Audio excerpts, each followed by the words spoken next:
Hello बच्चों, मेरा नाम है ममता मुंड। मेरे चैनल हिंदी पाठमाला विथ ममता में आप सभी का स्वागत है। आज मैं एनसीईआरटी टेक्स्ट बुक का ये बुक का नाम है संचयन। क्लास 9th का टेक्स्ट बुक है संचयन।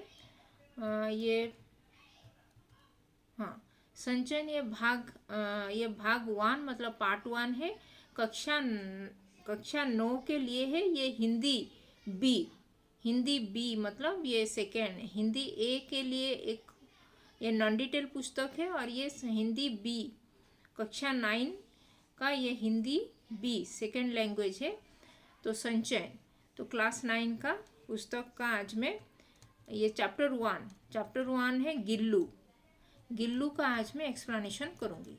अगर फर्स्ट टाइम इस चैनल में आए हो तो हिंदी पाठमाला विथ ममता चैनल को सब्सक्राइब कर देना और इस वीडियो को भी लाइक और शेयर कर देना। तो चलो स्टार्ट करते हैं। गिल्लू मतलब ये कहानी है और इस कहानी को जो लिखे हैं वो है महादेवी वर्मा जी ने।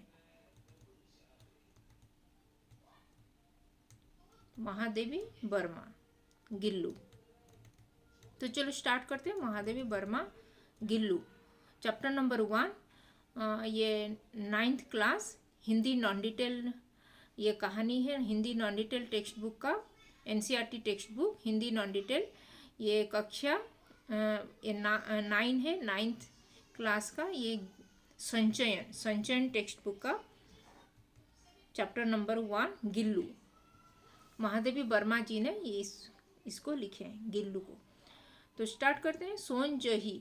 सोन जूही में आज एक पीली कली लगी है। सोन जूही मतलब सोन जूही मतलब एक जो जस्मिन फ्लावर होता है। सोन जूही एक प्रकार का जो फ्लावर है मतलब पुष्प है। फ्लावर को पुष्प बोलते हैं। तो एक प्रकार का पीला रंग का एक फ्लावर से सोन जूही में आज एक पीली कली लगी है। पीली मतलब येलो कलर का एक बर्ड छोटा सा ये सोन जूही प्लांट में एक छोटा सा येलो कलर का वहाँ पे कली आया है। इसे देखकर अनायास ही उस छोटे जीव का स्मरण हो आया जो इस लता की सघन हरिमिता में छिपकर बैठता था और फिर मेरे निकट पहुंचते ही कंधे पर कूदकर मुझे चौंका देता था। यहाँ पे जो ये कवि ने ये जो लेखिका है महादेवी वर्मा जी ने वो लिखे हैं कि एक छोटा सा मुझे इस सोनजूही फ्लावर ये पुष्प को देखकर इसको मुझे एक जीव का स्मरण आ गया जो गिल्लू उसका नाम था गिल्लू। अभी आएगा आगे। तो चल के एक जीव का स्मरण आ गया जो मेरे ऊपर वहाँ से वो जंप करता था मेरे ऊपर कंधे मतलब ये शोल्डर में मेरे ये शोल्डर में ये जंप करके मुझे चौंका देता था। मतलब मुझे बहुत ही सरप्राइज कर देता था, मुझे बहुत ये डरा देता था। तब मुझे कली की खोज रहती थी पर आज उस लघु प्राण की खोज है। तब मुझे वो कली मतलब ये जो सोनजूही को मुझे खोजते थे कि कहाँ है बोल के, अभी मुझे वो जो जीव गिल्लू का मुझे याद आ रहा है। इसको देख के अभी मैं गिल्लू को ये जो जीव है उसको मैं जो छोटा सा जीव मेरे ऊपर कंधे में जंप करता था मैं उसको आज याद कर रही हूँ बोल के वो बोल रहे हैं। परंतु वह तो अब तक इस सोनजूही की जड़ में मिट्टी होकर मिल गया होगा। यहाँ पे मिट्टी में ये मिल गया होगा क्योंकि उसका डेथ हो चुका है। कौन जाने स्वर्णिम कली के बहाने वही मुझे चौंकाने ऊपर आ गया हो। पता नहीं ये कौन सा एक मुझे वहाँ पे एक चौंकाने के लिए वो शायद वो आ गया होगा बोल के वो याद कर रहे हैं उसी छोटा सा लघु प्राण जो जीव उनको पहले चौंका दिया करता था उनके कंधे में आकर जंप करके। अचानक एक दिन सवेरे कमरे में से बरामदे में आकर मैंने देखा 2 कौवे एक गमले के चारों ओर चूं चूं से छुआबल जैसा खेल खेल रहे हैं। मैं एक दिन मेरे जो मॉर्निंग में एक कमरे, मेरे जो कमरे के जो बरामदे में है, मतलब बरामदा में एक मेरा रूम है, वहाँ से मैं एक देखा कि एक कौवा, दो कौवे, कौवे मतलब क्रो, दो क्रो एक गमले में वहाँ पे आके वहाँ पे चूं चूं करके वहाँ पे कुछ खेल रहे हैं वो गमले के पास। यह कासभुसुंडी भी विचित्र पक्षी है। यह कासभुसुंडी मतलब ये एक जो एक ये पक्षी कासभुसुंडी एक पक्षी भी बहुत ही विचित्र पक्षी है। एक साथ समादरित, अनादरित, अति सम्मानित और अति अवमानित। हमारे बेचारे पुरखे न गरुड़ के रूप में आ सकते हैं, न मयूर के, न हंस के।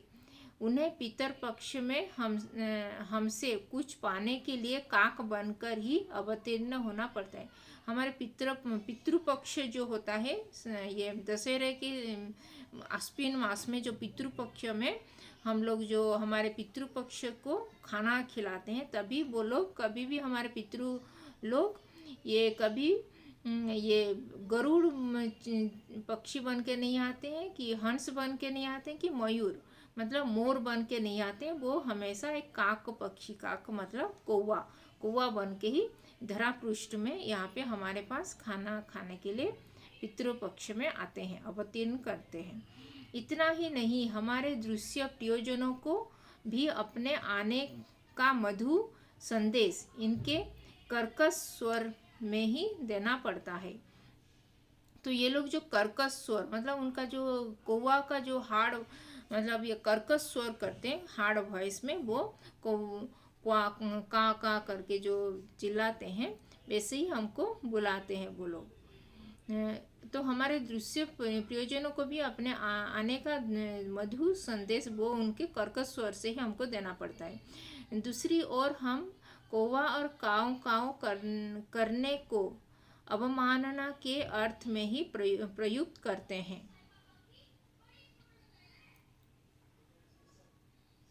फिर मेरे काक पुराण के विवेचन में अचानक बाधा आ पड़ी, क्योंकि गमले और दीवार के संधि में छिपे एक छोटी सी जीप पर मेरी दृष्टि रुक गई। कि मेरे काक पुराण जो ये जैसे वो पितृपक्ष का ये जो याद करें, तभी वो अचानक उसको उनके ऊपर बाधा पड़ गया कि वहाँ पे एक गमला जो था, उसके गमला और जो दीवार की संधि में मतलब दीवार और गमले में जो होल था, उसके पीछे एक छोटा सा जीव वहाँ पे मुझे दिखाई पड़ा। निकट जाकर देखा, गिलहरी का छोटा सा बच्चा है जो संभवतः घोंसले से गिर पड़ा है। तो मैं वहाँ पे जाके देखा तो वहाँ पे गिलहरी मतलब जो स्क्वेरल होता है, स्क्वेरल का एक छोटा सा बच्चा मतलब स्क्वेरल का बेबी स्क्वेरल वहाँ पे उस गमले के पीछे वहाँ पे ये नहीं निकल पा रहा है, वहाँ पे गिर गया है, वहाँ पे पैदा हुआ है और वहाँ से निकल नहीं पा रहा है। और अब कौवे जिससे सुलभ आहार खोज रहे हैं, इसीलिए वो कौवे वहाँ पे जाके बैठे हैं वो गमले के पास और उसको खोद रहे हैं, मतलब वो गिलहरी को खाने के लिए वहाँ पे रुके हैं बोल के। काकद्वय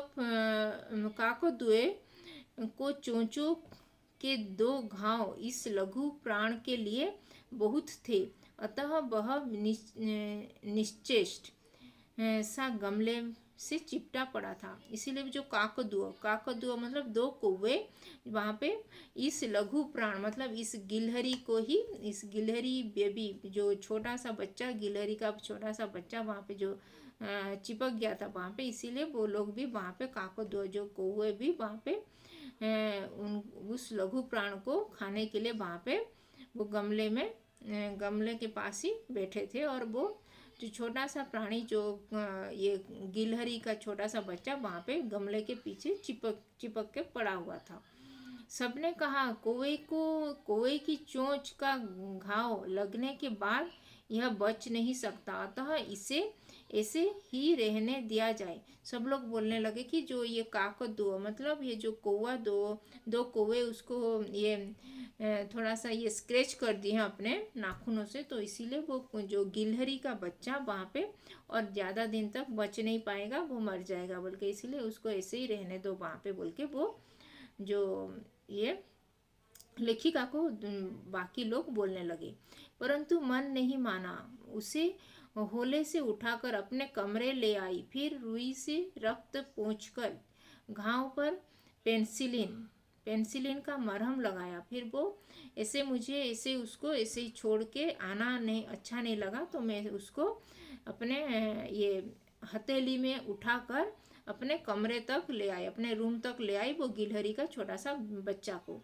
तो और फिर मैं रुई रुई मतलब कॉटन से उसको रक्त जो गिलहरी में जो गिलहरी के बच्चे में जो रक्त गिर रहा था, वो जो नाखूनों से वो जो स्क्रैच कर दिए थे वो दो कौवे, तो उसको रक्त को मैं कॉटन में पोंछ दिया, और वो जो उसके जो घाव हो गया था स्क्रैच हो गया था, तो उसके ऊपर मैं पेंसिलिन का एक मरहम मतलब ऑइंटमेंट वहाँ पे लगा दिया उसके घाव में।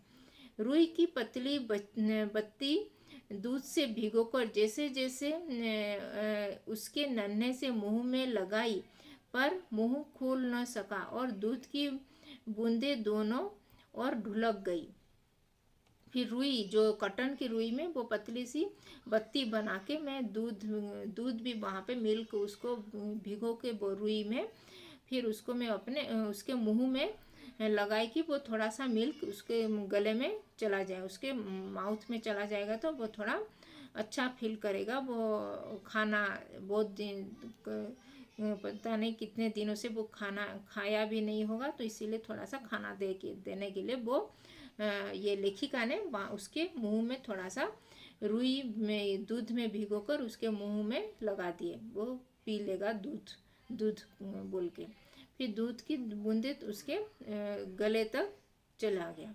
फिर कई घंटे के उपचार के उपरांत उसके मुंह से एक बूंद पानी टपकाया जा सका। फिर बहुत टाइम के बाद कुछ आवर्स के बाद उसके मुंह में एक बूंद के पानी भी उसके मुंह में देने लगे।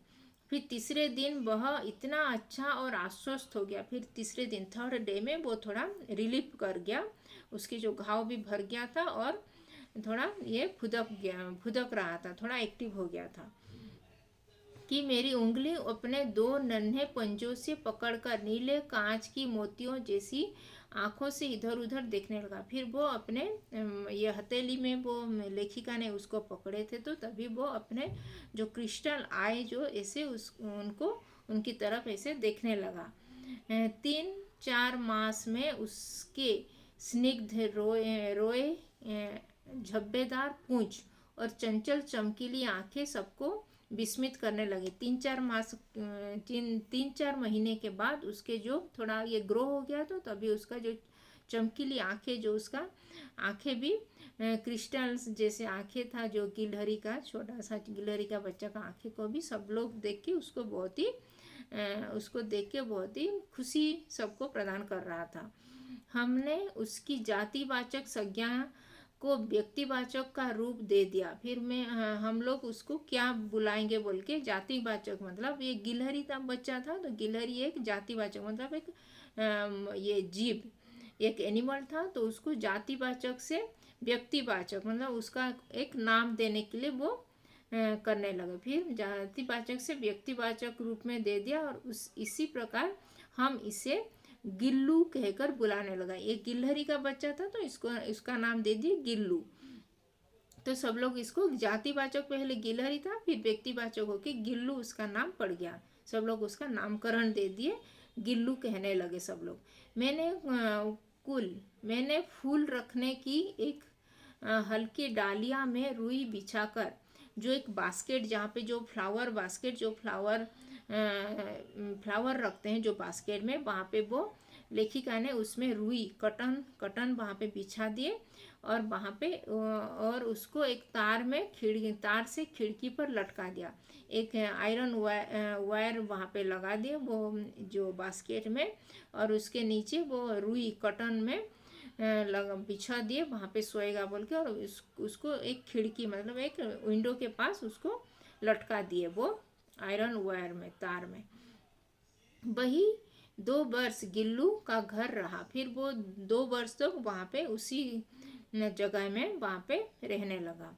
वह स्वयं हिलाकर अपने घर में झूलता और अपने कांच के मन को सी आंखों से कमरे के भीतर और खिड़की के बाहर न जाने क्या देखता समझता रहता था। फिर वो ऐसे ही वो ही बास्केट में वो जो पड़ा होके वो अपने कांच से जो आंखों से क्रिस्टल आए से वो बाहर की दुनिया, जो खिड़की के बाहर क्या चल रहा है, इसे झांकता रहता था।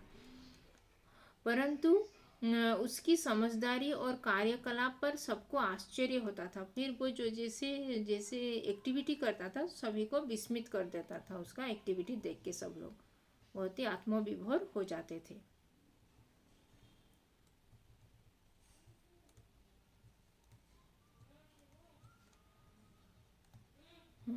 फिर जब मैं लिखने बैठती तब अपनी ओर मेरा ध्यान आकर्षित करने की उसे इतनी तीव्र इच्छा होती थी कि उसने एक अच्छा उपाय खोज निकाला। जब ये लेखिका थी, इसीलिए राइटिंग हमेशा करती रहती थी। तो जब भी लिखने के लिए वो कुछ राइटिंग करने के लिए बैठ जाती थी, तभी वो अपने ओर अटेंशन लेने के लिए जो गिल्लू अपने ओर उसके ओर आकर्षित करने के लिए वो कुछ ऐसे एक्टिविटी करने लगता था और मेरा ध्यान उसके तरफ जैसे जाएगा बोल के वो ऐसे करता रहता था।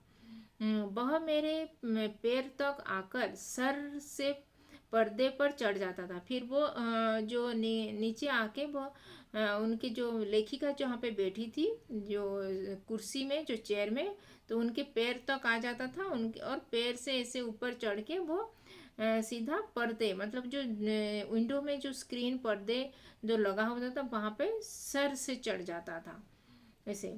और फिर उसी तेजी से उतरता, फिर वो ऊपर चढ़ता था, फिर नीचे उतरता था। ऐसे उसका एक्टिविटी चलाता रहता था वो उसके तरफ ध्यान आकर्षण करने के लिए। उसका यह दौड़ने का क्रम तब तक चलता जब तक मैं उसे पकड़ने के लिए न उठती। तो भी वो ऐसे ही करता रहता था। जब वो लेखिका अपनी जगह से उठ के उसको अपने हथेली में ऐसे पकड़ने तक जैसे नहीं करती थी, तभी तक ऐसे करता रहता था कंटिन्यूअसली। ऊपर जाता था, नीचे आता था, ऊपर जाता था, नीचे आता था। ऐसे पर्दे से ऊपर चढ़ जाता था, फिर पर्दे से नीचे उससे उतर के ऐसे उसका एक्टिविटी वो करता रहता था, जब तक कि ये लेखिका अपने काम को बंद करके उसको पकड़ने के लिए नहीं आती थी। तब तक ऐसे करता रहता था वो, उसकी तरफ अटेंशन दो बोल के, ध्यान आकर्षण करने के लिए। कभी मैं गिल्लू को पकड़कर एक लंबे लिफाफे में इस प्रकार रख देती कि उसके अगले 2 पंजों और सिर के अतिरिक्त सारा लघु गात लिफाफे के भीतर बंद रहता। फिर वो कभी कभी वो उसको पकड़ लेते थे और एक लंबे लिफाफे में उसको ऐसे रख देते थे उसके अंदर, जो जैसे उसका जो पंजा, मतलब जो उसका जो ये पौज है, तो ऐसे उसका जो पंजा है उसको ऐसे सिर और उसको जो लघु गाछ लिफाफे के अंदर उसको भर देते थे। इस अद्भुत स्थिति में कभी कभी घंटों मेज पर दीवार के सहारे खड़ा रहकर वह अपनी चमकीली आंखों से मेरा कार्यकलाप देखा करता। ऐसे ही वो अपने जो क्रिस्टल आइस था उसको वो लेखिका की तरह वो ऐसे हमेशा वो देखता रहता था, लेखिका क्या कर रही है बोल के। भूख लगने पर चिक चिक करके मानो वह मुझे सूचना देता, और काजू या बिस्किट मिल जाने पर उसी स्थिति में लिफाफे से बाहर वाले पंजों से पकड़कर उसे कुतराता। जब उसको भूख लगता था, जब वो उसको भूख लगने के टाइम में वो ऐसे जोर से स्क्रीम करता था, चिक चिक चिक चिक करके ऐसे वो करता था कि मुझे भूख लग रहा है बोल के। उसको जैसे वो लोग लेखिका जैसे जान जाएंगे कि उसको अभी भूख लग रहा है, तो उसको खाना देने के लिए, तभी लेखिका उसका चिक चिक सुनकर उसको काजू, जो कैसियो नट्स और बिस्किट भी उसको उसके सामने आके उसको दे देते थे। तभी वो लिफाफे में जो बंद होता था तभी वो बाहर निकल के उसको जो पंजे से वो उसको गिलहरी जो गिल्लू उसको पकड़ के फिर उसको कुतराता था, मतलब उसको किटकिट करके खाता था। फिर गिल्लू के जीवन का प्रथम बसंत आया। फिर गिल्लू के जीवन में फर्स्ट स्प्रिंग सीजन आया था। नीम चमेली जो प्लांट होता है, नीम का पेड़ और चमेली का पेड़ से की गंध मेरे कमरे में होले होले आने लगी। वो जो चमेली का फ्लावर का ये सुगंधित उसके कमरे तक भी आने लगा।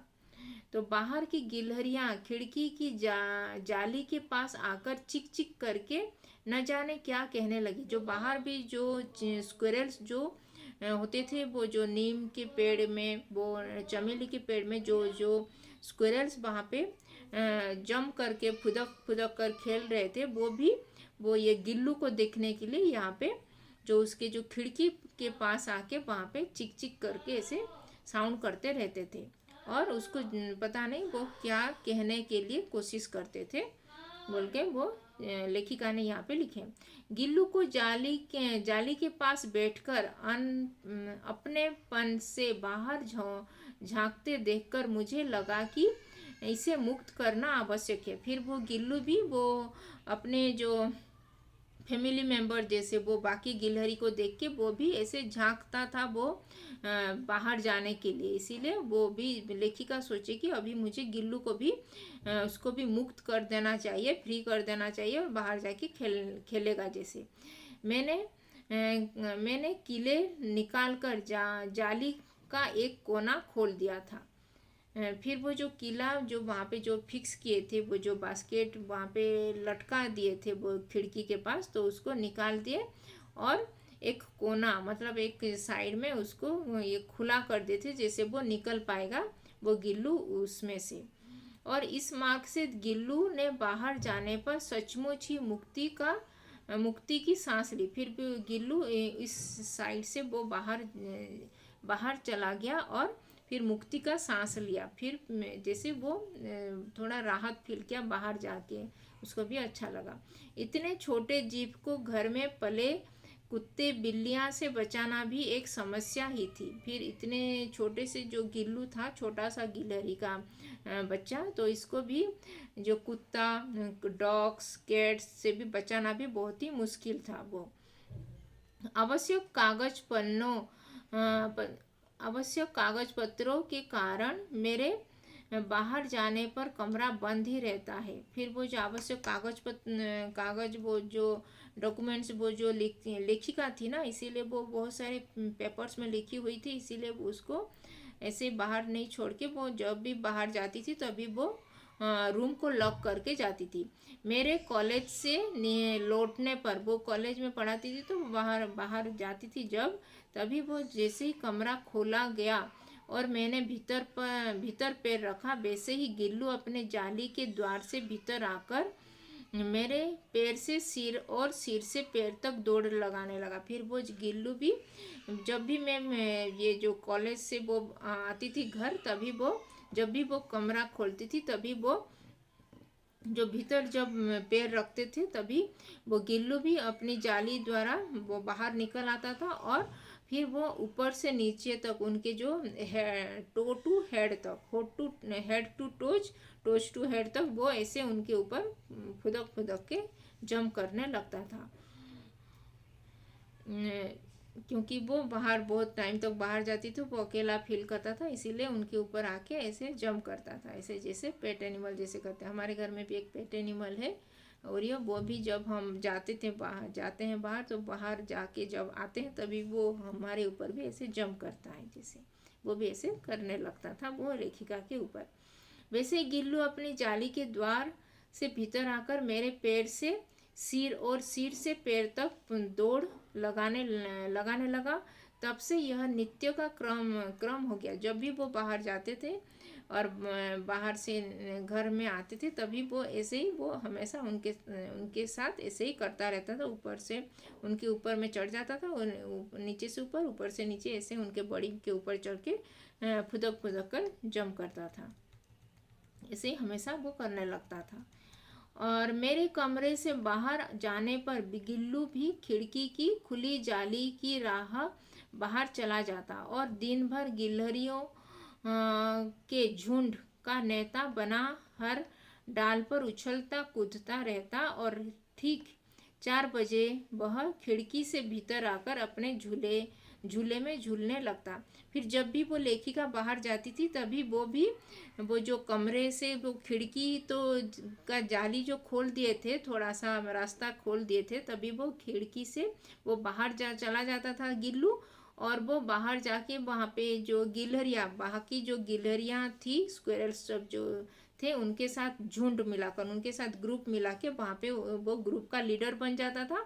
और इधर उधर डाल पे इस ब्रांच से उस ब्रांच तक इस ट्री से उस ट्री तक कैसे झूलता उछलता कूदता जंप कर करके इधर से ऊपर से नीचे नीचे से ऊपर होके वो मज़े से वो उनके साथ खेलता रहता था। और जब भी ठीक 4 बज जाता था वो 4 o'clock के टाइम में वो खिड़की से फिर उसके अंदर आ जाता था वो रूम के अंदर।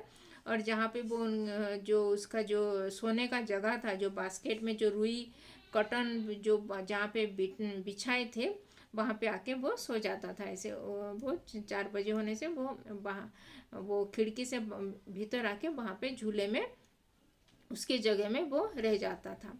मुझे चौंकाने की इच्छा उसमें न जाने कब और कैसे उत्पन्न हो गई थी। कभी फूलदान के फूलों में छिप जाता, कभी पर्दे की चुन्नट में और कभी सोनजूही की पत्तियों में। फिर वो लेखिका के साथ ऐसे आँख में चोली हमेशा हाइड एंड सीक खेलता रहता था।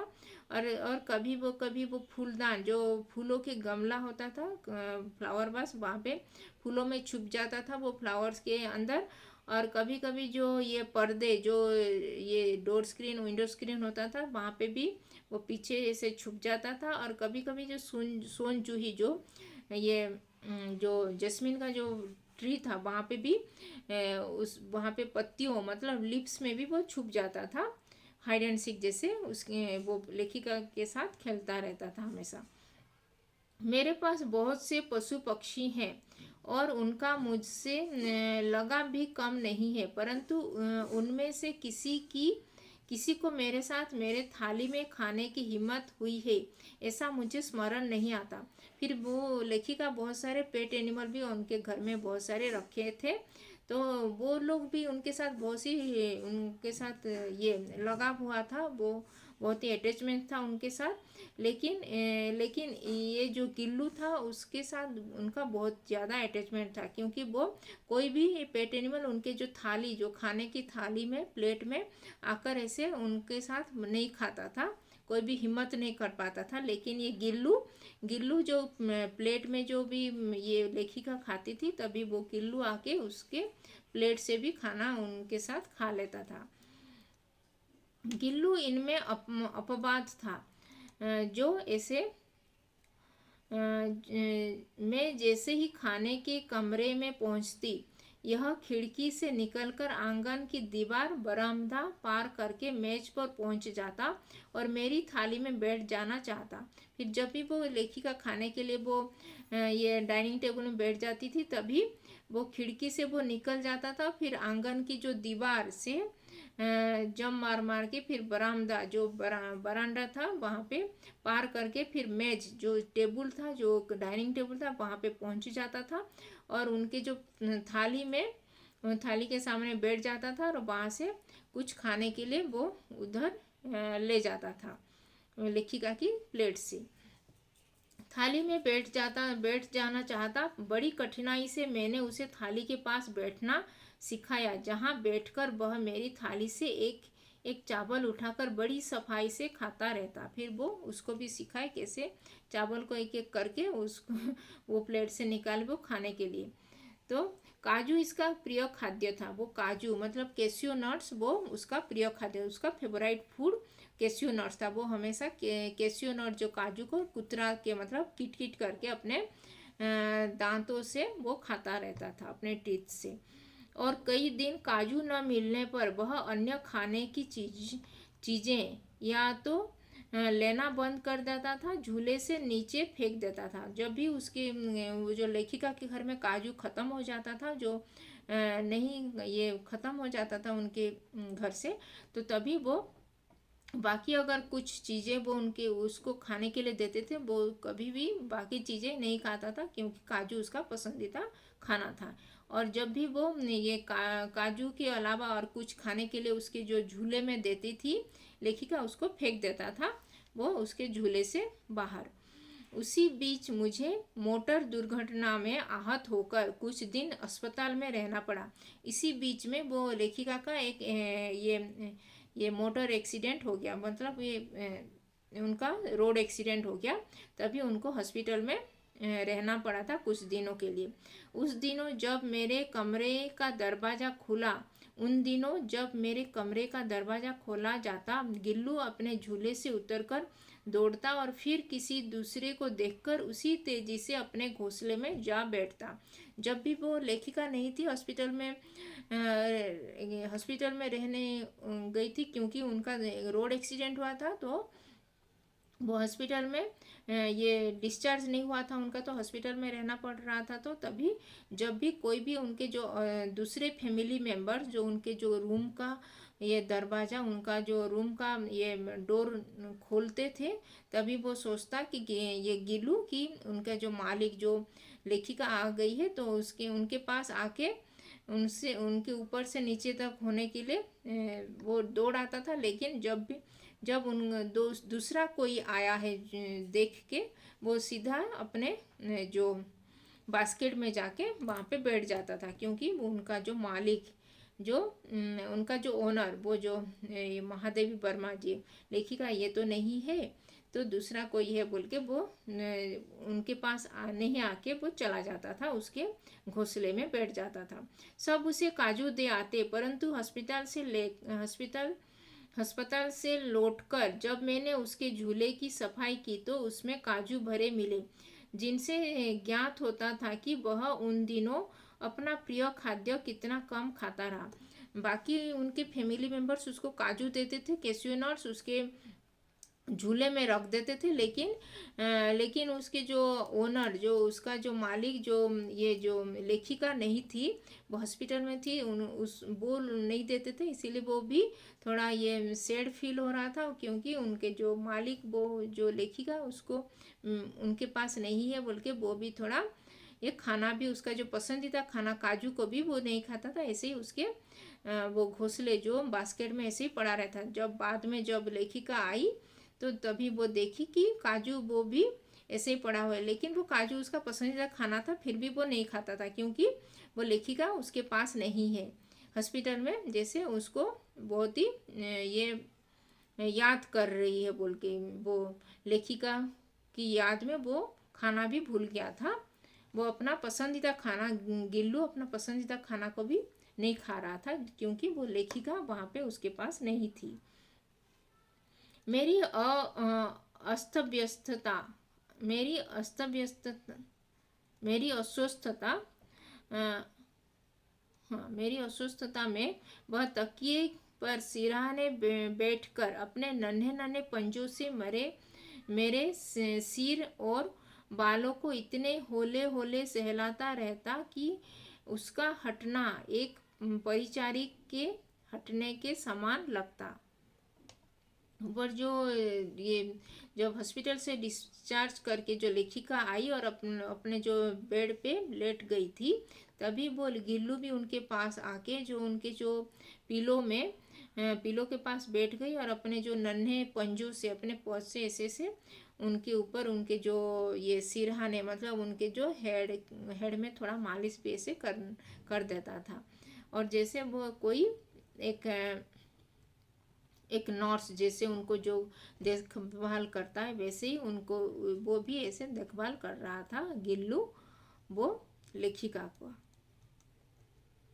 गर्मियों में जब मैं दोपहर में काम करती रहती तो गिल्लू न बाहर जाता न अपने झूले में बैठता। जब भी गर्मी सीजन में जो समर हॉलीडेज में जब वो बाहर नहीं जाती थी, आफ्टरनून में जो तभी वो काम करती रहती थी, कुछ लिखाई करती रहती थी। जब जब कभी भी वो लेखिका, तभी गिल्लू बाहर भी नहीं जाता था, वो अपने बाकी साथियों के साथ खेलने के लिए नहीं जाता था, तभी घर में ही रहता था और अपने झूले में, जो अपने घोंसले में वो ऐसे ही बैठ के वहाँ पे झूलता रहता था। उसने मेरे निकट रहने के साथ गर्मी से बचने का एक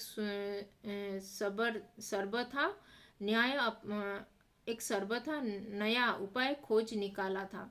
फिर वो गर्मी से निकल नहीं, बाहर नहीं जाके वो ऐसे ही वो अपने घोंसले में ही ऐसे ये बैठता था वहाँ पे, बाहर नहीं जाता था वो, खिड़की से बाहर नहीं जाता था बाहर, क्योंकि गर्मी हो रहा था बाहर बोल के। वह मेरे पास रखी सुराही पर लेट जाता और इस प्रकार समीप भी रहता और ठंडक में भी रहता। फिर वो जो रूम में वो एक सुराही, पानी का एक सुराही मटका रखी थी, तो वहाँ पे वो उसके पास जाके वहाँ पे बैठ जाता था, क्योंकि वहाँ पे थोड़ा थोड़ा ठंडक उसको मिलता था, थोड़ा ठंडा उसको मिल जाता था, क्योंकि बहुत गर्मी था बाहर, तो उसको इसके लिए वो सुराही के पास आके बैठ जाता था। गिलहरियों को जीवन की अवधि 2 वर्ष से अधिक नहीं होती। वो गिलहरी का लाइफ स्पैन भी 2 इयर्स तक ही होता है, वो आगे 2 इयर्स से मोर देन वो नहीं जी पाते हैं, इसीलिए। अतः गिल्लू की जीवन यात्रा का अंत आ ही गया। फिर वो गिल्लू का भी वो लेखिका के घर में 2 वर्ष तक वो रुका हुआ था वहाँ पे, और उसका लाइफ जो एंड ऑफ द लाइफ भी उसका आ गया था, उसका अंतिम जीवन यात्रा का अंतिम चरण भी उसके जीवन में आ गया था। दिन भर उसने न कुछ खाया न बाहर गया। एक दिन वो कुछ नहीं खाया एक दिन, और क्योंकि उसका लास्ट स्टेज आ गया था, इसीलिए उस दिन वो कुछ भी नहीं खाया था एक दिन, और बाहर भी नहीं गया था। वो खिड़की के बाहर नहीं गया था और अपने झूले में ही बैठा था। रात में अंत की यातना में भी वह अपने झूले से उतरकर मेरे बिस्तर पर आया। फिर जो लास्ट स्टेज था उसका, डेथ टाइम हो गया था, तभी डेथ स्टेज में, वो लास्ट स्टेज में वो एक दिन, वो रात में वो लेखिका सोई थी अपने बेड में, तभी वो अपने झूले से आकर वो लेखिका के पास, वो लेखिका के बेड पे बैठ गया था, बिस्तर पर आके लेट गया वहाँ पे, और ठंडे पंजों से मेरी वही उंगली पकड़कर हाथ से चिपक गया। फिर वो लेखिका के ऐसे उसके जो लेखिका की उंगली, ऐसे उंगली पकड़ लिया वो अपने पंजों से। वो गिल्लू, अपने जो गिलहरी का बच्चा जो गिल्लू अपने पंजों से ऐसे वो लेखिका का हाथ को ऐसे पकड़ लिया, और वहाँ पे ऐसे चिपक के उसके पास में सो गया था वो गिल्लू, बिस्तर पर वो लेखिका के साथ, जिसे उसने अपने बचपन की मरणासन स्थिति में पकड़ा था। जैसे वो लेखिका ने उसको, जो मर जाने वाला था गिल्लू, क्योंकि वो जो दो कौवे आके उसको स्क्रैच कर देते, उसी टाइम अगर लेखिका उसको ये जो मरहम नहीं लगाती, पेनिसिलिन का जो ऑइंटमेंट नहीं लगाती, उसको ये मिल्क दूध नहीं पिलाती अगर, और उसके रूम में यहाँ पे उनके घर में नहीं लेके आती, तो तभी वो जो गमले के साइड में ऐसे ही पड़ा रहता और वो मर जाता। लेकिन तभी वो उसको लाइफ दिए थे, नया जीवन दिए थे लेखिका ने, और 2 साल तक वो लेखिका के साथ एक ही रूम में वो रहने लगा था। तभी वो उसके साथ थोड़ा ज़्यादा अटैचमेंट, इमोशनल अटैचमेंट हो गया था लेखिका और ये गिल्लू का, तो तभी वो लास्ट मोमेंट में वो सब याद करने लगा गिल्लू। वो लेखिका जब सोई थी उसके बिस्तर पर आके ऐसे ऐसे उंगली को ऐसे पकड़ के वो भी थोड़ा स्मरण करने लगा, ये कैसे वो लेखिका उसको बचाई थी और यहाँ पे आके उसका देखभाल किए थे बोल के। पंजे इतने ठंडे हो रहे थे कि मैंने जाग कर हीटर जलाया। फिर उसका जो पंजा भी बहुत ये ठंड हो गया था, इसीलिए वो ये जो लेखिका भी ये सोई थी, तो तभी वो उठ गई और हीटर जला दिए, रूम हीटर भी जला दिए और उसे उष्णता देने का प्रयत्न किया। फिर उसको जो ये बॉडी टेम्परेचर, उसका थोड़ा बॉडी टेम्परेचर ऐसे ये गर्म जैसे हो जाएगा बल्कि वो हीटर चला दिए थे, रूम हीटर। परंतु प्रभात की प्रथम किरण के स्पर्श के साथ ही वह किसी और जीवन में जागने के लिए सो गया। लेकिन जब अर्ली मॉर्निंग हुआ था तभी तक वो सो गया था, तब तक उसका मरण मतलब वो मर गया था, उसका डेथ हो गया था। क्योंकि वो डेथ होने के बाद फिर न्यू बर्थ, जैसे नेक्स्ट जन्म में नया जीवन, उसके लाइफ में जो नया जीवन के लिए वो नेक्स्ट बर्थ न्यू बर्थ होगा उसका, जैसे वो चला गया था, उसका मरण हो गया था, उसका डेथ हो गया था। उसका झूला उतार कर रख दिया गया है और खिड़की की जाली बंद कर दी गई है। फिर उसका जो मरने के बाद उसका जो झूला बनाई थी वो लेखिका ने एक फ्लावर का बास्केट में जो रुई डाल के तो रुई बिछा दी थी वो फ्लावर बास्केट में। तो भी वो उसको जो आयरन वायर जो तार में बांध के वो खिड़की के पास लटका दिए थे, वो वहाँ पे झूला जैसे झूलती रहती थी वो गिल्लू। तभी वो उसके मरने के बाद वो झूला को नीचे उतार दिए और फिर जो खिड़की का जाली वो जो खुला कर दिए थे थोड़ा वहाँ पे बाहर जाने के लिए, उसको गिल्लू को बाहर जाएगा अपने बाकी साथियों के साथ जैसे खेलता रहता था, तभी वो खिड़की का भी जाली को बंद कर दिए हैं अभी। परंतु गिलहरियाँ की नई पीढ़ी जाली की उस पार चिक चिक करती ही रहती है। फिर बाकी जो गिलहरियाँ तभी वो खिड़की के पास आके वो चिक चिक करती रहती है, क्योंकि गिल्लू वहाँ पे आके उनके साथ थोड़ा खेलता रहता था, इसीलिए वो गिल्लू को भी मिस करते हैं और खिड़की के पास आके उसको जैसे पुकारते हैं, उसको बुलाते हैं जैसे। और सोनजूही पर बसंत आ ही रहा रहता है। फिर सोनजूही पर बसंत मतलब स्प्रिंग सीजन, ऐसे फूलों का बौछारे फूल भी वहाँ पे ब्लूम करता रहता है सोनजूही के प्लांट ट्री में। सोनजूही की लता के नीचे गिल्लू को समाधि दी गई है। सोनजूही जो उनके घर में जो प्लांट था, जो ट्री था सोनजूही, जो जस्मीन का प्लांट था, तो वहाँ पे उसके नीचे गिल्लू की समाधि, वो जो गिल्लू मरने के बाद उसका बॉडी को वहाँ पे दफनाए दिए गए हैं। उसको वहाँ पे ये सॉइल के अंदर उसको होल करके, वो सॉइल को थोड़ा डिग करके होल करके वहाँ पे उसका बॉडी को कवर कर दिए हैं वहाँ पे सॉइल से। उसके लिए समाधि वहाँ पे दिए गए हैं, समाधि। इसीलिए भी कि उसे वह लता सबसे अधिक प्रिय थी, क्योंकि वो ये सोनजूही की लता उसका बहुत ही प्रिय पौधा था, क्योंकि वहाँ पे जाके वो खेलता रहता था, वो सोनजूही के ट्री के ऊपर चढ़ता था, वो इधर से उधर ब्रांचेस के ऊपर जंप करता फुदकता रहता था, खेलता कूदता था। इसीलिए वो उसके पास ही उसके लिए ये दफनाए दिए गए थे, उसके समाधि उस वहाँ पे उसके पास ही उसको समाधि दिया गया था। सबसे अधिक प्रिय थी इसीलिए भी कि उस लघु गाथ का किसी वासंती दिन जूही के पिताब छोटे फूल में खिल जाने का विश्वास मुझे संतोष देता है। क्योंकि वो छोटा सा जो जीव, लघु प्राण जीव जो गिल्लू उसके जीवन में आई थी, और वो सोनजूही के लता के पास वहाँ पे एक छोटा सा फूल के रूप में अगर उसका ये खिलेगा तो वो उनको भी संतोष प्रदान करेगा बोल के वो लेखिका ने यहाँ पे लिखे हुए हैं। तो ये था सोनजूही जो गिल्लू कहानी का ये एक्सप्लेनेशन। मैं उसका जो क्वेश्चन आंसर भी करा दूंगी, इसका नेक्स्ट क्लास में उसका क्वेश्चन आंसर करेंगे इसका।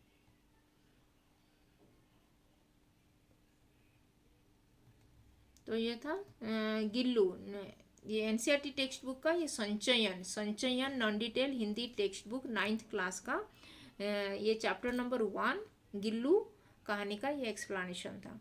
अगर इसमें कुछ डाउट है तो ये कमेंट में लिखना, और बाकी चैप्टर का भी मैं एक्सप्लेनेशन वीडियो कर दूंगी और इसका क्वेश्चन आंसर वीडियोज भी बना दूंगी। तो अभी तक चैनल को सब्सक्राइब नहीं किया तो हिंदी पाठमाला विथ ममता चैनल को सब्सक्राइब कर देना, और इस वीडियो को भी लाइक और शेयर कर देना। तो धन्यवाद, थैंक यू।